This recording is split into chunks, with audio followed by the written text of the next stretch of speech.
Hey guys, so in this tutorial I will show you how to export transparent videos using After Effects.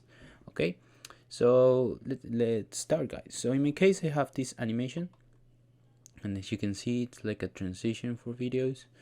But if you see, I have like a black background. Okay, so we can toggle here where it says toggle transparency grid just to see, like in this case it's something transparent.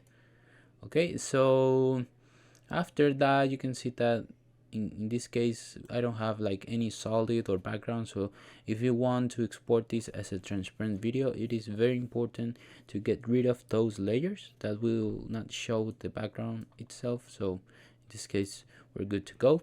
So the first step will be to go to file, and then where it says export, add to render QE, we click here.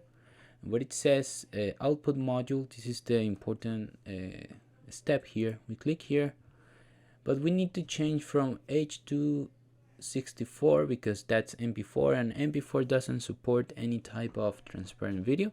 We need to change that format to QuickTime. QuickTime does support transparent videos, but after that we need to go where it says video output and channels and click here and select RGB plus alpha. Of course you have the option of only alpha, but that will export a completely gray image. So in this case we need to use the RGB plus alpha. The alpha means it's transparent. Okay, it's like PNG on images. Okay, so after we click there, we need to put to select the output. In my case will be here where it says export alpha 1, and after that I hit save. And actually where it says render, we can click there and it will start rendering our video. And as you can see, the format is .mov.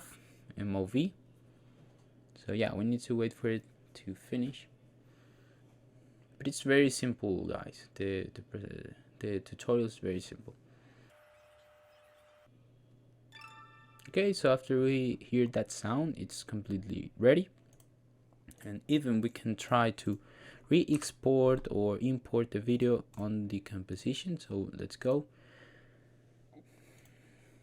Here we can just drag it, and as you can see, and if I click here, it's completely transparent. Okay guys, so that's the tutorial. Thank you so much and bye.